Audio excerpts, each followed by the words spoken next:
አሰላሙ አለይኩም ወራህመቱላሂ ወበረካቱ። ውድና የተከበራችሁ የቻናሌ ቤተሰቦች እንዴት ናችሁ? እኔ ደህና ነኝ አልሐምዱሊላህ። እንዲሁም ክርስቲያን ወገኖቼ ሰላማችሁ ብዝት ተረፍርፍ ይበልልኝ በያላችሁበት። ለቤቴም አዲስ የሆናችሁ ላይክ፣ ሰብስክራይብ፣ ሼር እያረጋችሁ አበረታቱኝ። ነባሮችም እንደተለመደው ላይክ ሼር ማድረጋችሁ እንዳትረሱ እና ዛሬ ደግሞ ትሁት ክፍል 58ን ይዤላችሁ መጥቻለሁ። ቪዲዮውን እስከ መጨረሻው እዩት፣ ተከታተሉ። ትሁትና ካሌብ ሳላ ላይም መቀመጫ ክፍል ቁጭ ብለው እያወሩ እንዳለ ካሌብም በጣም ቢናደድና እንዴት ጠላቴን እቤት ድረስ ይዤ ልምጣ ብሎ ሲል ትሁትም ይሄ እንደሚፈጠር ማወቅ ነበረብህ እያለ ትለዋለች። እሱም አዎ ትክክል ማወቅ ነበረብኝ እያለ በብስጭት ይመልስላታል። ከዛም በድንገት ካሌብ ስልክ ይደወልለትና አሎ ይላል። ከዛም ቲና የመኪና አደጋ ደርሶባታል የሚል ድምፅ ይሰማል። ተነስቶ በሮ ሊወጣ ሲል ትሁቴም ወዴት ነው ብላ ቁጭ አረገችው። ከዛ እሱም ትሁት ቲና የመኪና አደጋ ደርሶባታል ብሎ ሲላት ሆስፒታል ነው ያለችው ብሎ ጥሏት ወጣ። እሷም ምን ብላ ደንግጣ ቁጭ አለኝ። ወዲያው እሷም ተከትላ ወጣች። ኤዱ በአስፋልት ዳር ቆማ ዳኒን ታወራለች። አትመጣም እንዴ ናፈከኝ እያለች ስታወራው እንዴ ናፈኩሽ እንዴ ምን ነው ብሎ ሲላት ናፈከኛ ትለዋለች። ከዛ ትሁቴም ካሌብን ተከታትላ ወደ ሆስፒታሉ አብረው ይገባሉ። ደውላ ለኢዱ ደውላ ቲና የመኪና አደጋ ከባድ የመኪና አደጋ ደርሶባታል ብላ ስትላት ኢዱም ትደነግጥና በቃ መጣ ብላ ስልኩን ትዘጋለች። ከዛም የትሁት ፍቅረኛ ወደ ቤት ይመጣል ቤቱ ባዶ መሆኑን ሲያቅ። ከዛም የትሁት እጮኛ ቀጥ ብሎ ቤቱ ባዶ በሚሆን ሰዓት ወደ ቤት ይገባል። በእርግጠኝነት ይሄ ድራማ መሆኑ ነው። ያው ቲና እና እሱ ተነጋግረው ሊሆንበት ይችላል አውቃለሁኝ። ይቺ ታንካሲስ መኪናውንም እሱ ይሆናል እንትን ያላት እንጂ ምንም በመኪና አደጋ ምንም አይደርስባትም። በእርግጠኝነት ይሄ ድራማ ነው። የሆነ ያቀዱት የሚያስቡት ነገር አለ ቤት ውስጥ ማለት ነው። እና ቤቱ ባዶ እንደሆነ ሲያቅ እሱ ሰተት ብሎ ገባ።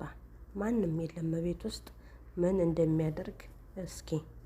ከዛም ቁም ሳጥኑን ይከፍትና በእርግጠኝነት ይሄ የትሁት ልብስ ይመስለኛል አንስቶ እያሸተተ እንዳለ የሆነ ነገር ወደቀበት ወደታች። ትሁቴም እህቷ ጋር ስልክ ይዛለች።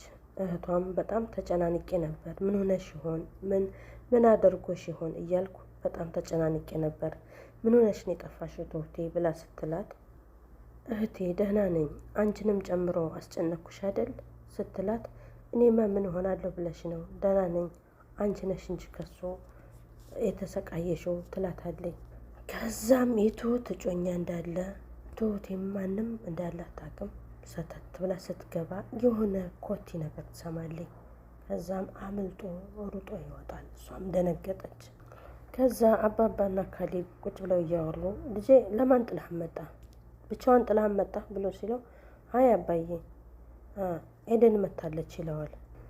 ከዛ ካሌብም አሁን ምንድን ነው የምናደርገው አባዬ ሲለው አባቱም አይ ዶክተሮቹ እንዳሉት በጣም ከባድ ችግር ውስጥ ናት ቲና ብሎ ይለዋል። ብቻዋን ጥላህ ልትመጣ አትችልም ብሎ ሲለው ካሌብም ስለዚህ ተመልሳ ወደ ቤት ትመጣለች ማለት ነው ብሎ ይለዋል። አባባም ሆድ አይጠኝ ስለሆነ ምንም አማራጭ የለንም የኔ ልጅ ለማንም አንተዋትም ብሎ ይለዋል። አይ አባባ። ካሌብም ምን አይነት ጣጣ ውስጥ ነው የገባሁት አባዬ ይቺ ልጅ ከህይወታችን ምን ነው አልወጣለች አባዬ ምን ይሻላል ይለዋል። አባባም ምንም ቢሆን ህጋዊ ሚስትህ ያንተ ናት ስለዚህ ኃላፊነቱ ያንተ ነው ብሎ ይመልስለታል። በተቻለን አቅም ጸሎት እናድርግ አሁን ባለችበት ሁኔታ ምንም ማድረግ አንችልም ብሎ ሲለው ትሁቴም ሰውየው የሆነ ነገር ሰርቆን የወጣው መሰል በጣም እያለቀሰች ምንድነው የማደርገው አሁን ምን ይሻለኛል እያለ በጣም እየጮኸ ታለቅሳለች። ከዛም ትሁቴ በመደናቀጥ ስልኳን አንስታ ለካሌብ እያለቀሰ ትደውለታለች። እሱም ይደነግጥና ትሁት ምንድን የሆንሽው?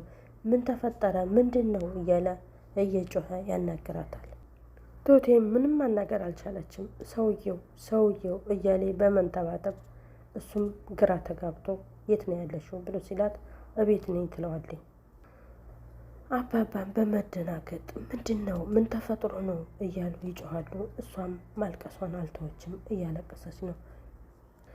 ካሌብም ለአባቱ አባዬ ያ ሰውዬ ትሁቴን አንድ ነገር ሳያደርጋት አልቀረም፣ ስለዚህ ልድረስላት ሲለው አባባም አብሬ ሄዳለሁ ብሎ ሲለው ካሌብም አይሆንም አባዬ እኔ ሄዳለሁ ራስን ጠብቅሽ ልጄ ይለዋል አባቱም።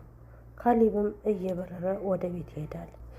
ከዛም ካሌብ በራፉን በኃይል ሲያንኳኳ ትደነግጣለች። ማን ነው ስትለው እኔ ነኝ ትሁት ክፈችኝ፣ እኔ ካሌብ ነኝ ይለዋል ትለዋለች። ከዛም በራፉን ከፍታ ተቃቅፈው ታለቅሳለች። ካሌብም ቆይ ትሁት ምን ተፈጥሮ ነው ብሎ ሲጠይቃት ጽፎ ያስቀመጠውን ወረቀት ያውልህ ወረቀቱን ተመልከተው ብላ ትለዋለች። ካሌብም ወረቀቱን ያይና ይህ እባብ እገለዋለሁ፣ አልለቀውም፣ እንደ እባብ ከስርስሬ ከሚከተል ፊት ለፊቴ አይጋፈጠኝም፣ እገለዋለሁ፣ አልለቀውም እያለ ይደነፋል።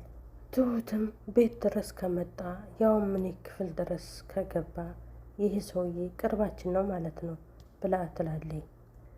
ካሌብም ስለዚህ እሱ እንደቀረበን እኛም እሱን መቅረብ ይኖርብናል ማለት ነው ብሎ ሲላት ትሁቴም እንዴ እኛ እንዴት ነው የምንቀርበው? ይህ ሰውዬ እኮ ሰይጣን ነው ብላ ትለዋለች። ካሌብም ሰይጣን ቢሆንም እኛም የሱን ጨዋታ መጫወት አያቅተንም ብሎ ይመልስላታል። ከዛ ትሁት አልገባኝም ስትለው ካሌብም ትሁት ይኸውልሽ እኔ ጓደኛውኝ እቀርበዋለሁ፣ ከአንቺ ምንም ነገር እንዳልሰማሁኝ እቀርበዋለሁ። ከዛ ትሁቴም አይሆንም ካሌብ በጭራሽ ሊሆን አይችልም ስትለው ካሌብም ይሆናል ትሁት እመኒኝ ይሆናል ብሎ ይላታል። ቀርቤው እያንዳንዱ የልብ ምቱን እሰማዋለሁ። ከዛ በኋላ ሊያደርግ የፈለገውን ነገር ካወቅን በደንብ ቀርበዋለሁ ይላታል። እንጠነቃቃለን ሲላት እሷም አይሆንም ካሌብ ትለዋለች። ይህ ነገር በጣም ከባድ ነው ይከብዳል ስትለው እሱን እየሰለልነው እንደሆነ ካወቀ ይገለናል አይለቀንም እያለ በፍርሃት ትነግረዋለች። ካሌብም በጣም ተናዷል። ትሁት እየሰለልኩት እንደሆነ ማንም አያውቅም፣ በደንብ ነው የምቀርበው አታስቢ ይላታል። ከዛም ኤዱና ትሁት ኩሽና እያወሩ ዛሬ ቲና ወደ ቤት ትመለሳለች ትላታለች ለትሁት። ትሁቴም እባክሽ ታያት ካሁን በኋላ እኮ ምንም የማድረግ ችሎታ የላትም ስትላት ኤዱም ትሁቴ እኔ ያችን ሴትዮ ብትሞት እንኳ ሬሳዋን አላምናትም ትላለች። ትክክል ነው ጠባን ተንከሰስነቷ፣ ይህም ራሱ ድራማ ሊሆን ይችላል ማለት ምን ለማለት ፈልጌ መሰላችሁ ቤተሰብ ይሄ የትሁት እጮኛና ፍቅረኛና ቲና ይነጋገሩ ነበር። ገባችሁ አይደለ? ከአሁን በፊት ትሁቴን አስረክቢኝ ምናምን እያለ እንትን ስላል ነበረ ስትለማመጡ። ብቻ እመኑኝ ይሄ ነገር ድራማ መሆኑ ነው፣ ጠብቁ። ከዛም ትሁቴ ሳቅ አለችና ኧረ ተይ ኤደን ስትላት ኤዱም እውነቴን እኮ ነው ትሁት፣ እስኪ ያደረገችውን ወደ ኋላ መለስ ብለሽ አስቢ ትላታለኝ። ምንም ሀዘኔታ የሚባል ነገር እኮ የላትም ትሁቴ ስትላት ትሁትም እሱማ ልክ ነሽ እውነትሽን ነው ትላታለኝ። አሁን እኮ እሷ መራመድ ምንም መናገር አትችልም። አባዬ ላይ ያደረገችው ነገር እያንዳንዱ እሷ ላይ ነው የደረሰው ትላታለኝ። ኤዱም ጀግና ወላሂ ጀግና ናት። አባዬ ላይ ስታደርግ የነበረውን ነገር እሷ ላይ ማድረግ ነው ብላ ትላታለኝ። ግን ትሁቴ የዋህ ናት፣ ሞኝ ናት። ይህን ነገር ልታደርገው አትችልም፣ አያስችላትም። ትሁቴም ኧረ ተይ ኤዱ ይህን ማድረግ አንችልም፣ ይህንማ ካደረግን ከእሷ በምን ተሻልነ ትላታለኝ። የኔ የዋህ ከዛም ተንከሲሷ ቲና ከሐኪም ቤት ወጥታ ወደ ቤት ይዘዋት ገቡ። ከዛም አባባ ትሁቴ ደከም ብሎኛል፣ እስኪ ውሃ አንጭልኝ ይላታል። ካሌብ ደክሞሃል መሰለኝ ወደ መኝታ ክፍል ይዛት ግባ ይላቸዋል።